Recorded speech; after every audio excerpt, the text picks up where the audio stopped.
Hello everyone, welcome back to my channel. I'm Mary and I talk about faith, marriage and lifestyle. Thank you so much for joining and thank you so much for love and support always.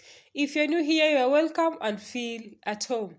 In today's video, I'll be talking on the topic why you must consider these things before getting married. Marriage is good, but don't go into it without your spirit alert and your senses intact. Getting married is a decision that you cannot just do it overnight. You cannot just get married because you feel happy about your relationship.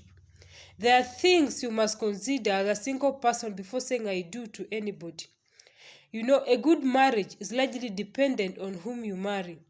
And your spouse is a key success factor in your life. So this decision of who to or this decision of getting married should not be taken lightly.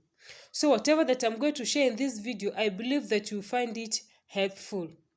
So the first thing that you must consider before getting married is about salvation. As a Christian, never marry an unbeliever.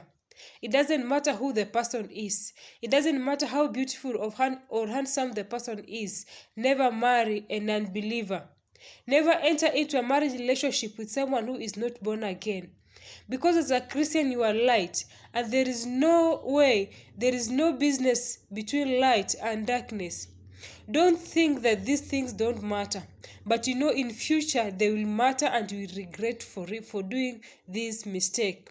As a Christian, never marry an unbeliever. Even if you are dating someone now, you are planning for marriage and that person is not born again, it is better for that relationship to end than to enter into marriage, because it will matter when it comes in marriage. Just as an example, Solomon was a great man of God. But the fall of Solomon was just because of marrying an unbeliever who was Delilah. Delilah was not born again. He was a non-Christian, an unbeliever. And we see the end of Solomon was not good just because of the woman he married. So don't be in a hurry to get married.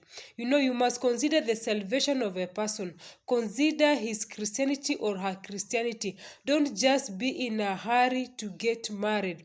And this, when it comes to the things of when the person carries a spirit of God, you will know them. And when the person gets, if it is not even good to marry, there are people in church who are not even born again. So it's not enough to marry someone from church. You must have the testimony of Christianity. So before you get married, please, the main thing I believe you must consider about the salvation of that person. Even I know it is not enough to marry a person who is born again. The person must have grown in the things of God. Don't marry someone who is just born again yesterday and next week you get married. No, let that person grow in the things of God, grow in salvation before getting married. I pray that God will help you in this area. And the second thing that you must consider before getting married is about the love of God. Don't marry someone who doesn't love God. If your spouse loves God more than he loves you, he will respect and honor you because of God. So you must get married to someone who loves God. If someone loves God, he will serve you. And nobody can love you more than he loves God. How much the person loves God will determine how much that person will love you. So it is good for you to consider someone who loves God before getting married. There is no guarantee that your marriage will work if it is not centered on God. So if that person loves God, the person seeks God. And if God is not the key factor in your relationship, there is no way that marriage will work, because God is not only the originator of that marriage, he is also the sustainer of it. So you need someone who loves God before getting married. As I always say, don't be in a hurry just to get married. Be patient enough, and God will not, God knows that you want to get married, and he will give you the right person at the right time. So just be patient enough, and God will give you someone who loves God, or look for someone who loves God. And it starts with you yourself. You cannot be looking for someone who loves God and you yourself you don't love God. So it starts with you. If you love God, God, you must, if you are in love with God, God will give you someone who also in love with God even more than you. So you must, before getting married, please consider someone who loves God. I pray that God will help you in that area. Then the other thing is, before getting married, you must consider, the person who fears God. When I say a person who fears God, I don't just mean the person who goes to church, or the person who prays, or the person serves God. No, I mean the person who, who reference God, who the person who is in a breathing relationship with God, because, what will sustain your marriage is to the end is your relationship with God. So as a person, you must have the fear of God, Also, you must look for someone who has the fear of God.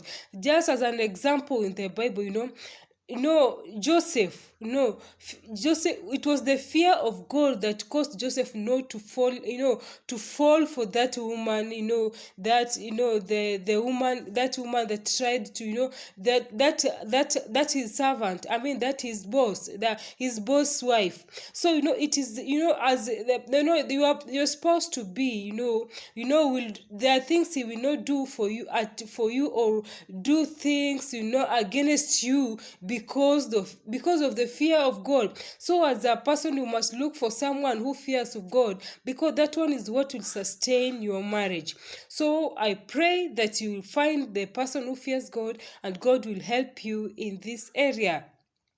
The other thing that you need to consider before getting married is about compatibility.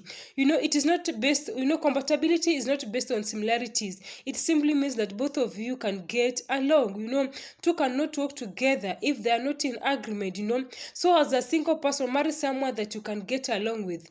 It is not even every Christian that you can get along with, because there are things, even there are things that that every church has its doctrine. So there are things that the one church that does not do. For example, there are things that in that some churches, they cannot put on earrings, or they cannot pleat their hair. So you must be compatible with that person. Are you in agreement with that person? So don't just rush in marriage. Just make sure you're compatible before getting married. And the other thing is about complementary. The person you marry must be an addition, to your life. Before getting married, you must consider this person. If, you must ask yourself, can this person add value to my life in future? Or, you must know where this person is going, and you must know where you are going in life. And it will help you, you just as the Bible put it, two are better than one. So it means that when you get married, your life must be better than when you are a single person.